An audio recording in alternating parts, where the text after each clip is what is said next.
Here we go. So, our story so far has been a story of related rates. That's right. Last time on calculus class, we did some related rates here. And yesterday our slogan was to look for right triangles. Today our slogan is going to be look for similar triangles. Similar triangles.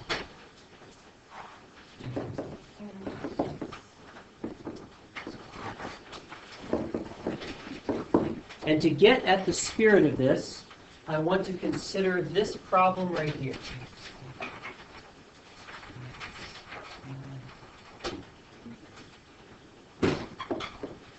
A 6-foot-tall man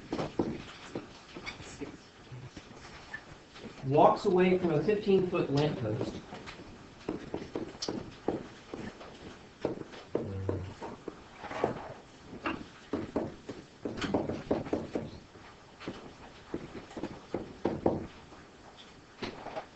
At a rate of 2 feet per second.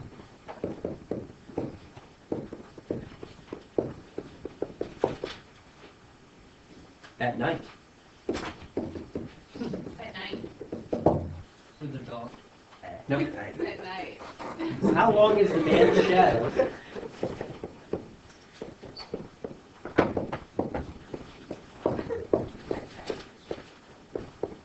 How long is the man's shadow when he is 10 feet away from the post?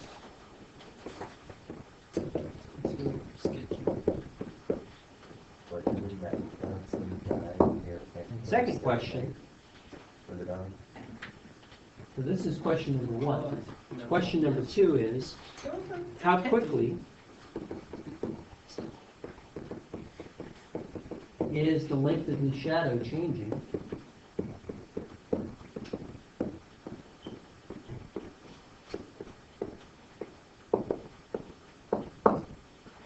And the third question is, how quickly is the tip of his shadow moving?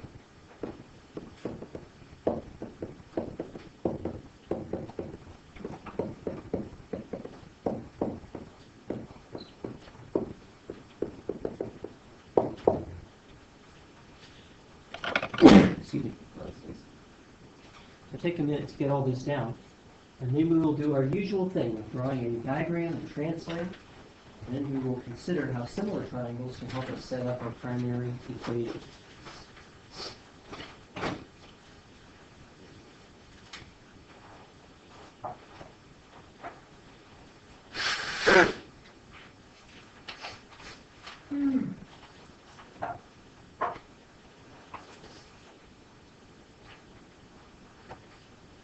Okay.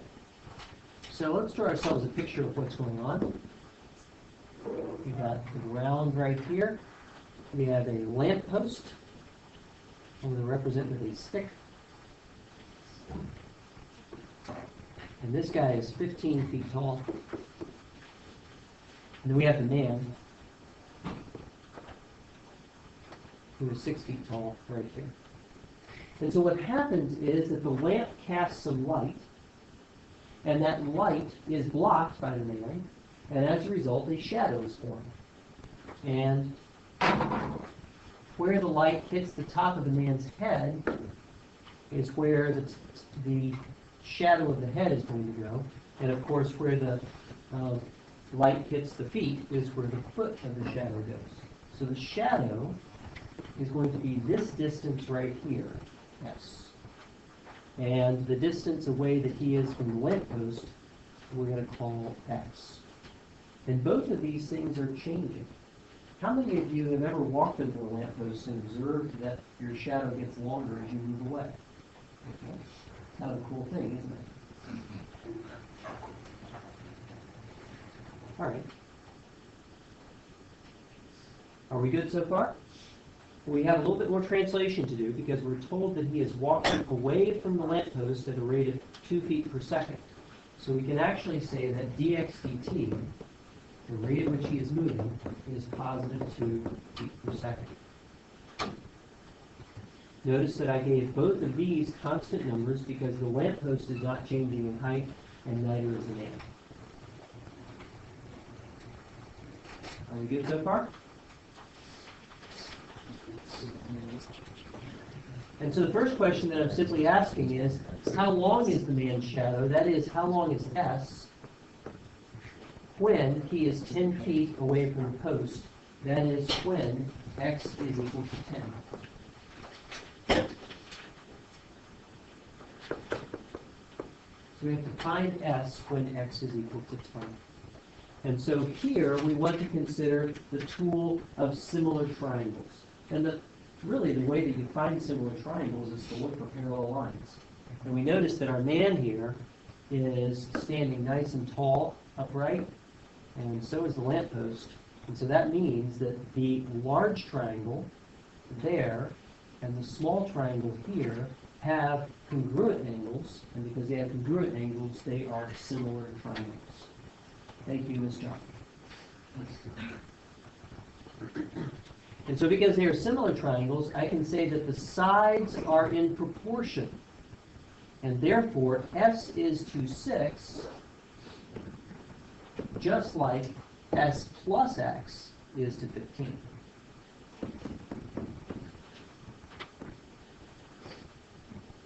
This is the key to the whole thing, is to find similar triangles and to use those similar triangles to set up proportions. And the only tricky thing about it is to recognize that the bottom of my large triangle is the whole distance, not the part. So it's not S to 6 like X to 15, but S to 6 like S plus X to 15. Wait, so S is like the distance there, right? And then So my small triangle is like so, yeah. and the large triangle, Okay, got you. Yeah, I got you. oops, is like so. Yeah. Good? So that's the only thing you have to be careful with. Now, I don't like fractions any more than you do, so we'll clear the fractions by multiplying both sides by the common denominator. What's the common denominator between 6 and 15? 30, yes.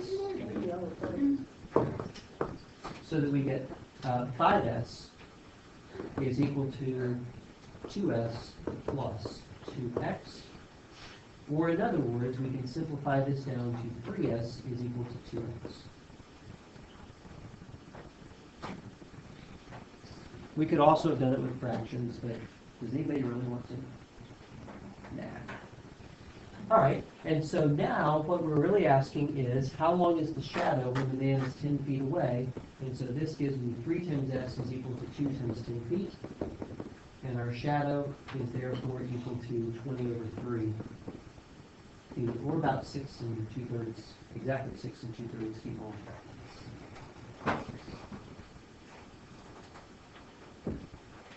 So that's the answer to our first question. We need to put it in English. Shadow is 23 feet when x equals. The next question is, how quickly is the length of the shadow changing?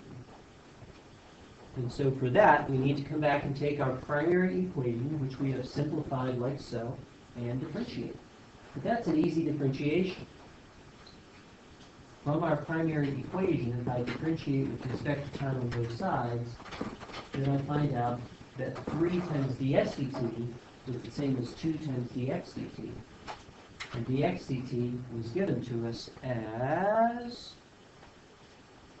2 feet per second.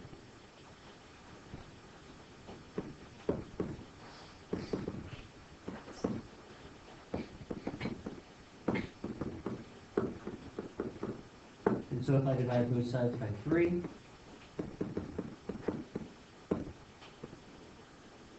I get this result right here. And so I would translate that into English with something like the shadow is, what's a nice English way to say that the length of the shadow is increasing? Lengthening? Elongate. Elongating, getting longer. Any one of those will work, right? Wait, can we not just say shadows increasing? You could say the length of the shadow is increasing. This is style points. Style point. Uh-huh. Vertically expanding.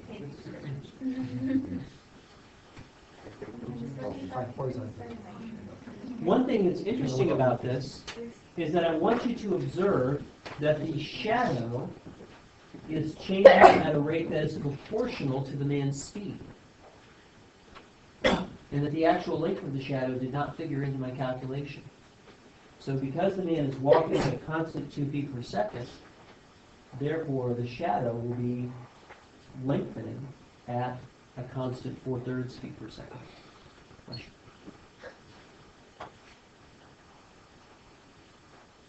Now finally, we want to know how quickly is the tip of his shadow moving, and this is a more sophisticated question, because the tip of his shadow is right here, and that tip of the shadow on my big triangle is this guy right here, and that tip is moving out this way, just like that.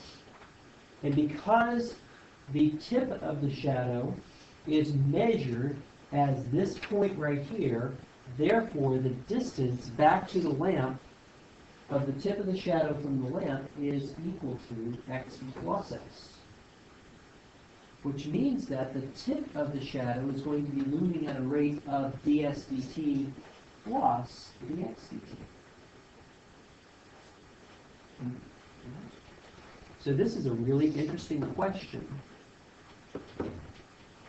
The tip of the shadow is moving at a rate that is the rate at which the man is walking plus the rate at which his shadow is lengthening, which is going to be equal to 2 plus 4/3 feet per second. We can say the tip of the shadow is moving away from the lamp.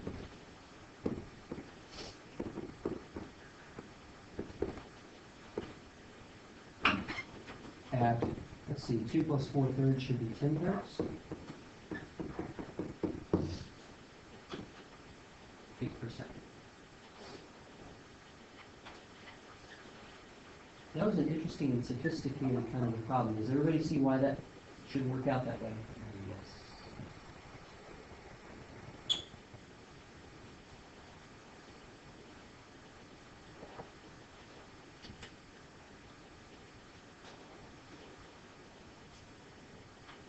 Questions?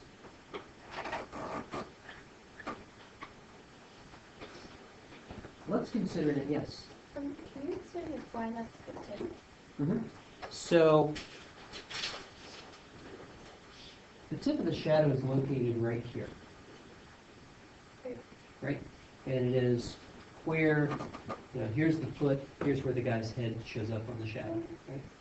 And so what we're asking is how quickly is this guy moving away from the lamp, basically? Right? And so it is moving away from the lamp that is equal to the combination of how quickly his feet are moving plus how quickly the shadow is getting longer.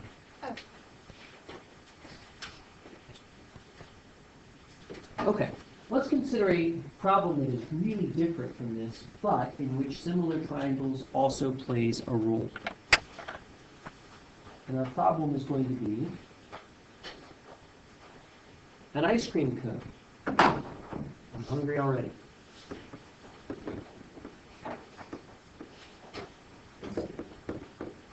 Has diameter 3 inches. And a length of 6 inches.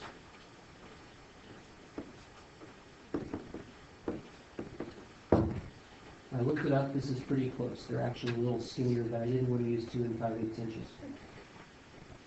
It is filled with melted ice cream. Not today.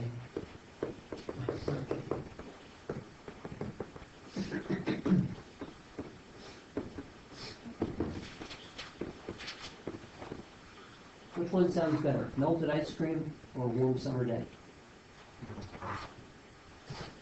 That is dripping out of the bottom.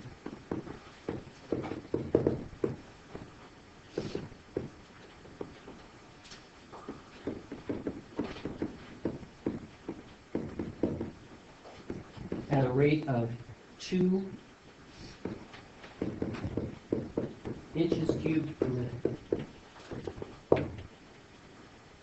How quickly is the height of the ice cream changing?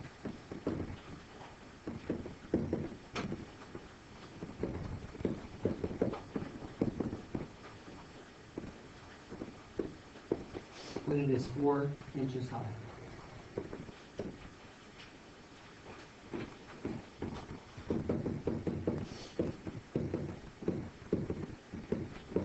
So really, really interesting problem. Can all of you picture what's going on here? Let's draw a picture so that we can be clear about it. What we have is an ice cream cone.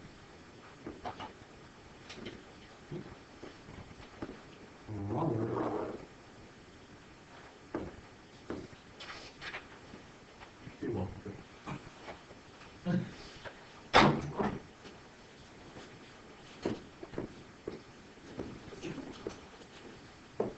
With a diameter of 3 and a height of 6, just like so. And so we have melted ice cream inside of this, like that. And this height is currently 4 inches. So Riley, back to your question, notice the difference in labeling. The ice cream cone is not changing in its height, so I label that as just a number. This height right here is a variable, it's changing, and so I label that as H equals 1. Yes. And so what's happening now is that ice cream is dripping down out of the cone. Farewell ice cream. Drink it fast. Okay? The other thing that's really interesting here is that we need to do some translation. The ice cream is dripping out of the bottom at a rate of 2 inches cubed per minute. Let your units be your guide. What is it that's changing here that's measured in inches cubed? It's the volume. That's right. So what we're told here is that dVdt is equal to -2 inches cubed per minute. And what we're looking for is dHdt.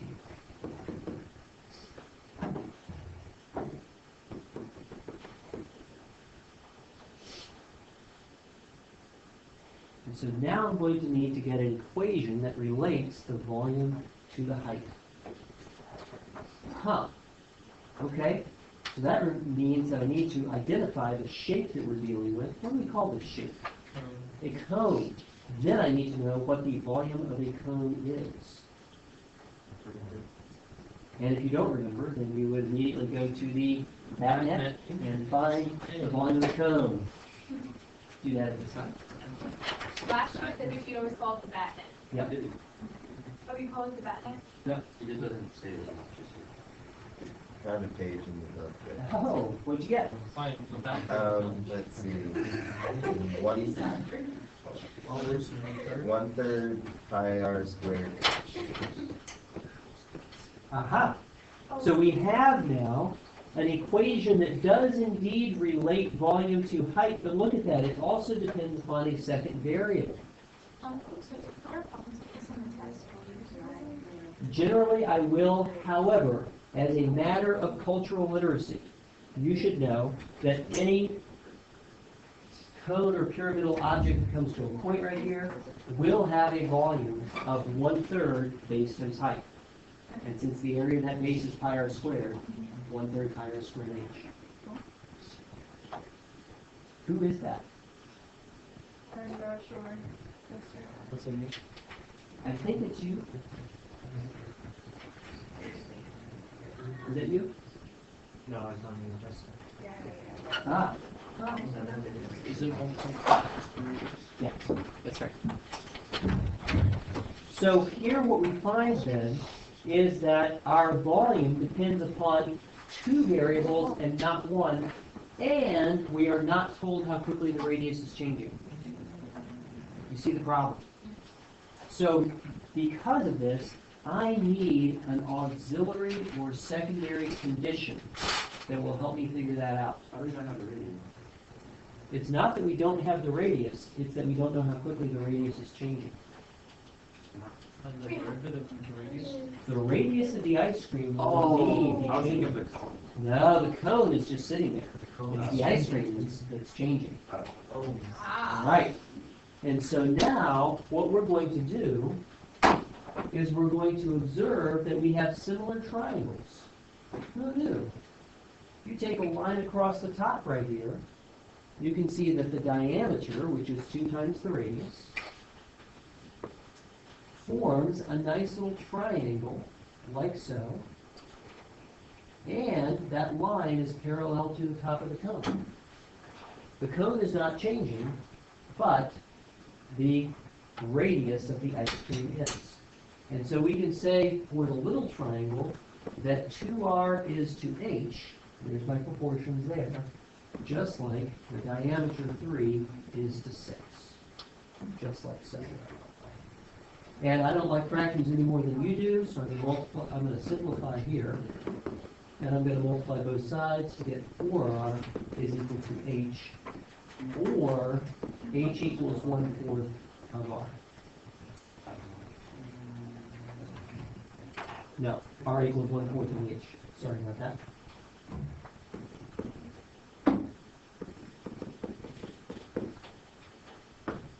Is everybody on board with what we've done here?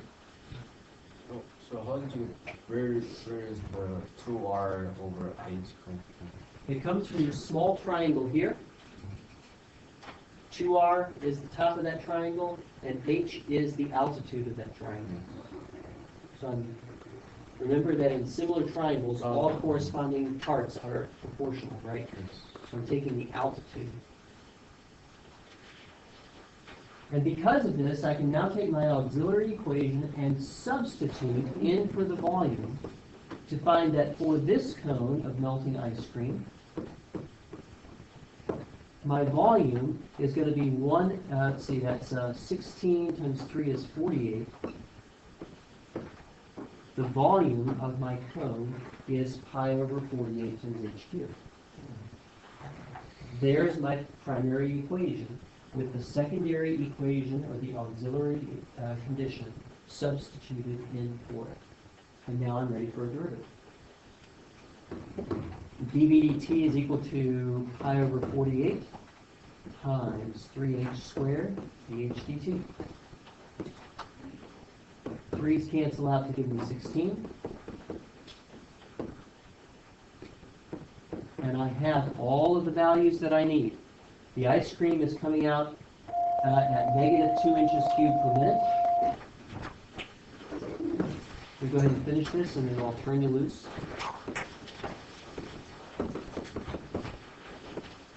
And right at this moment, my height is 4 inches high.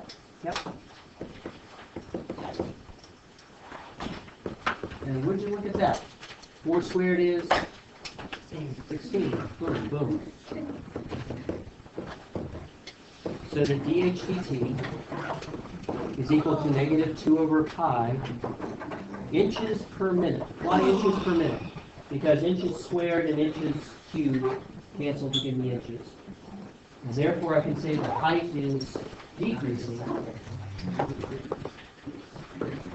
by 2 over pi inches per minute. And that's it.